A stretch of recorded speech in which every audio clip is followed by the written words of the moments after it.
नमस्कार। Between the lines with नीलू में आपका स्वागत है। आज हम बात करेंगे चुनाव आयोग और ममता बनर्जी के बीच में जो ठनी हुई है। पिछले हफ्ते आ, अभिषेक बनर्जी बड़े लंबे चौड़े प्रतिनिधि मंडल के साथ चुनाव आयुक्त से आके मिले थे। मतलब उसको कहते हैं कि होल इलेक्शन कमीशन, यानी कि मुख्य चुनाव आयुक्त ज्ञानेश कुमार भी और उनके साथ जो दो आयुक्त हैं चुनाव आयुक्त, तो वो भी। और 2.5 घंटे में पूरी तूतू मैमे हो गई थी। क्या क्या हुआ था वो मैंने आपको बताया था। अब जो स्टेज सेट हो रहा है वो हो रहा है ममता बनर्जी और ज्ञानेश कुमार के बीच। दोनों के बीच में जो स्टेज सेट हो रहा है उसमें सुप्रीम कोर्ट की भी क्या भूमिका होगी, इशू किस तरफ जाएगा, कैसे वहां पे जो लड़ाई है वो धीरे धीरे धीरे धीरे गरमाती जा रही है। एसआईआर का पुल पुल क्या होगा, मतलब उसका निर्णय क्या हो, निष्कर्ष क्या निकलेगा। जिस ढंग से झगड़े हैं वो आसानी से कंप्लीट होता हुआ दिख नहीं रहा है। इस पूरे मामले को आज हम समझने की कोशिश करेंगे। लेकिन हाँ, आपसे अनुरोध है कि चैनल को सब्सक्राइब कर लीजिएगा और बेल आइकन बटन दबाइएगा ताकि नए वीडियो का नोटिफिकेशन आपको मिल सके। और अपना कमेंट जरूर दीजिएगा क्योंकि आपके कमेंट से नए पर्सपेक्टिव मिलते हैं और चीज़ों को समझने में ज़्यादा बड़े आयाम, ज़्यादा फलक पे देखने में मदद मिलती है। तो दरअसल अब जो पिछली बार हुआ था और इस बीच में जो दो तीन जो घटनाएं हुई हैं वो बड़ी हो गई हैं। मैंने आपको बताया था कि पूरे पश्चिम बंगाल में लगभग 1,70,00,000 संदिग्ध वोटर बचे हुए हैं। मतलब 58 लाख वोट तो कट गए, कटने के बावजूद भी बचे हुए हैं और उन सबको नोटिस दिया जा रहा है और उसमें भी चौंकाने वाली चीजें आ रही हैं। मतलब खास तौर पे जो मुस्लिम बहुल सीटें हैं वहाँ पे वैसे मुस्लिम के बच्चे ज़्यादा होते हैं, 4-5 भी होते हैं, लेकिन 6 से अधिक 8, 10, 12 ये तमाम जो बच्चे वाले हैं, ऐसे 24-25 लाख जो हैं वो फैमिली मिली है जिनमें माँ बाप को 6 से ज़्यादा बच्चे हैं। और उन सबको पूछा जा रहा है क्योंकि इसमें आशंका ये भी है कि कहीं ऐसा ना हो कि बांग्लादेशी कोई हो और उसी को अपना बच्चा उन्होंने घोषित करके और उसको वोटर लिस्ट में डालने की कोशिश हुई हो। इस ढंग की साजिशें वहाँ हो रही हैं सामने। और ये पूरा वही उत्तर 24 परगना, नॉर्थ दक्षिण 24 परगना, मालदा, मुर्शिदाबाद, वो पूरा इलाका जो है जो घुसपैठ प्रोन एरिया है वहीं में ये सब ज़्यादा मिल रहा है, बाकी जगह उतना नहीं मिला है। तो एक तो ये इशू बना हुआ है जिसपे अभिषेक बनर्जी बिल्कुल एकदम अड़े हुए हैं, तृणमूल कांग्रेस अड़ी हुई है कि एक भी वोटर का नाम कटने नहीं देंगे। और इसी में बीएलए का जो पिछली बार जो मेन लड़ाई हुई थी वो बीएलए को लेके हुई थी और बीएलओ को लेके भी हुई थी। बीएलए मतलब बूथ लेवल एजेंट जो पार्टियां नियुक्त करती हैं और बीएलओ जो बूथ लेवल ऑफिसर होते हैं जो सरकारी अधिकारी होते हैं।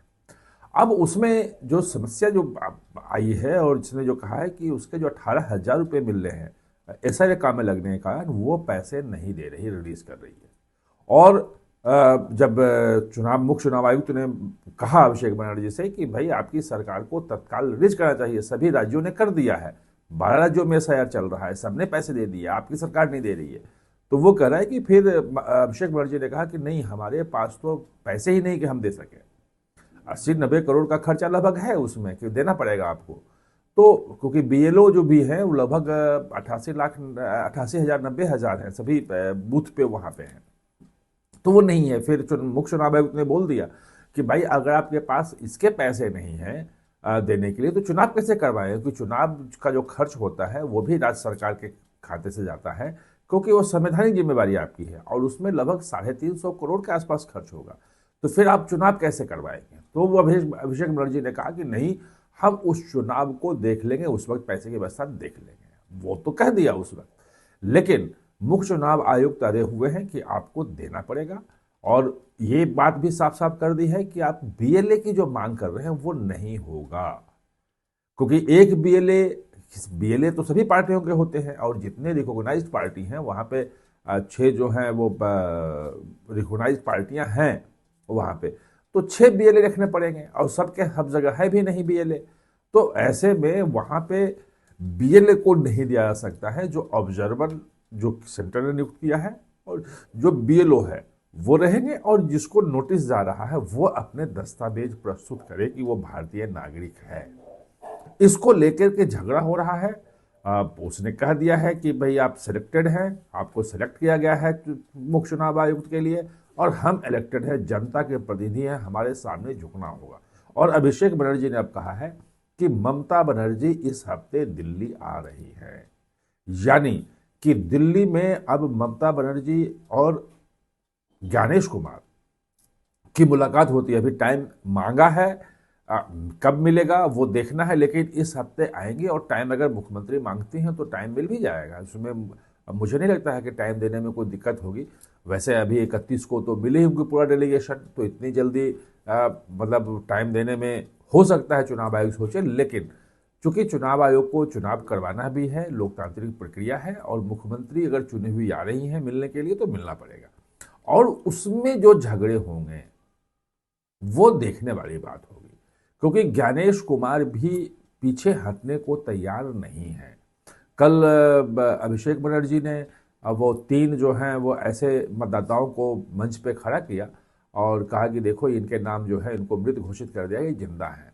ये पुरानी टैक्टिस है, ये जो चलने की कोशिश कर रहे हैं, भले अखबारों की हेडलाइन बन जाए, लेकिन ये कोशिश सुप्रीम कोर्ट में भी एक मतदाता को खड़ा करने की कोशिश हुई थी। बिहार का जब चल रहा था सितंबर में, आपको ध्यान हो कि इसका नाम काट दिया गया है, तो सुप्रीम कोर्ट ने सीधे कहा कि भाई ये सब ड्रामा करने की क्या ज़रूरत है, अगर नाम कट गया है तो आप फिर से अप्लाई करो, अभी तो ड्राफ्ट लिस्ट है उसमें शामिल हो जाएगा। और पार्टियों को ऐसे जो भी गलतियां हुई हैं वो दे दो। अच्छा, जो ऐसे मतदाता हैं उनको सूची भी सौंपने के लिए सुप्रीम कोर्ट ने कहा कि कम से कम 100 ला के दो ताकि हम देखें, वो नहीं ला पाए थे।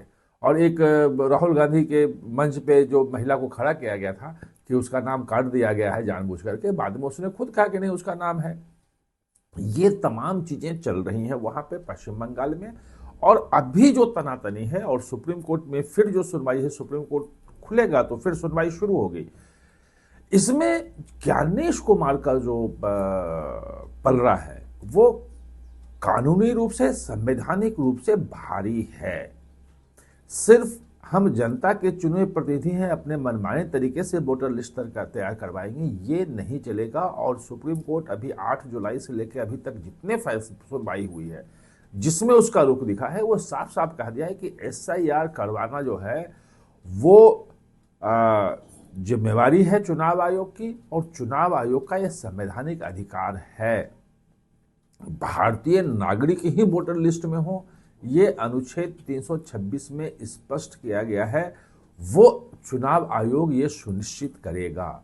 आप अगर उससे कोई ज़्यादा गड़बड़ी होती है, जानबूझ के वोटर लिस्ट से निकाला जा रहा है, मास का इंस्टॉलेशन हो रहा है, तो ये एक बार देख सकता है। प्रक्रिया में अगर कुछ गड़बड़ी होती है तो सुप्रीम कोर्ट उसमें हस्तक्षेप करेगा, लेकिन ये जो प्रक्रिया है वोटर लिस्ट के शुद्धिकरण की, उसमें सीधे सीधे सुप्रीम कोर्ट ने हस्तक्षेप करने से इनकार कर दिया है।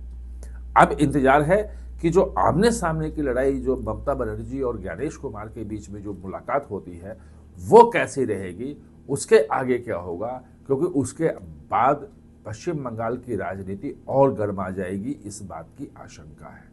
आप हमारे साथ जुड़े इसके लिए बहुत बहुत धन्यवाद। और हाँ, चैनल को सब्सक्राइब करना ना भूलें, इसका बेल आइकन दबाएं ताकि नया वीडियो कोई भी आए तो उसका नोटिफिकेशन समय पे